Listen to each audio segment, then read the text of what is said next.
இந்த பிரபஞ்சம் ஆரம்பமான அந்த நொடிகளில் எல்லாமே சின்ன சின்ன துகள்களா அலைந்து திரிஞ்சுக்கிட்டே இருந்துச்சு.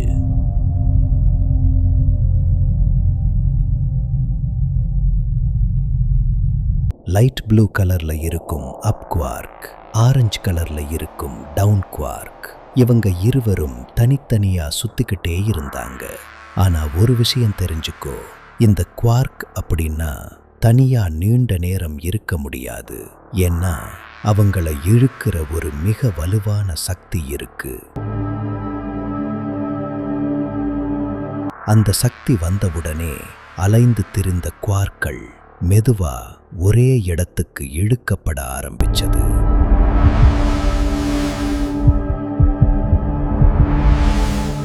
மூணு குவார்க், ஆம், சரியாக 3 குவார்க், ஒன்வார்க் ஒன்றாக சேர ஆரம்பிச்சதும் அந்த நொடியிலேயே ஒரு புதிய துகள் பிறந்துச்சு.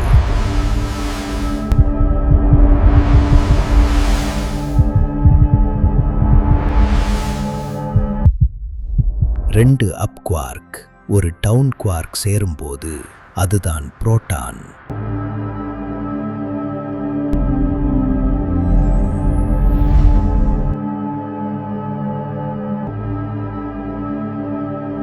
ஒரு அப் குவார்க் ரெண்டு டவுன் குவார்க் சேரும்போது அதுதான் நியூட்ரான்.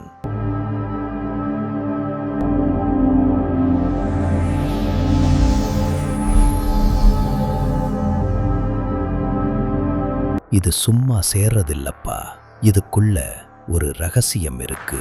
இந்த 3 குவார்க்கையும் பிரிக்க முடியாத மாதிரி கட்டிப்பிடிச்சு வச்சிருக்குது ஒரு விசை. அதுதான் குளூவான்கள்.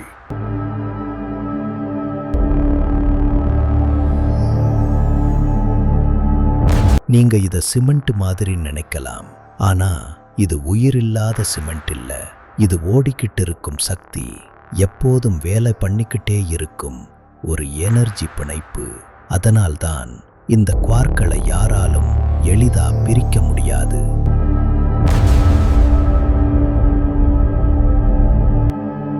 இந்த சின்ன சின்ன இணைப்புகள் தான் பின்னாடி அணுக்களானது.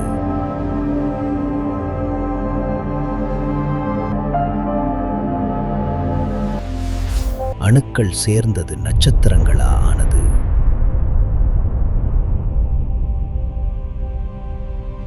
அந்த நட்சத்திரங்கள்ல இருந்துதான் இப்ப நாம இருக்கிற உலகமே உருவானது.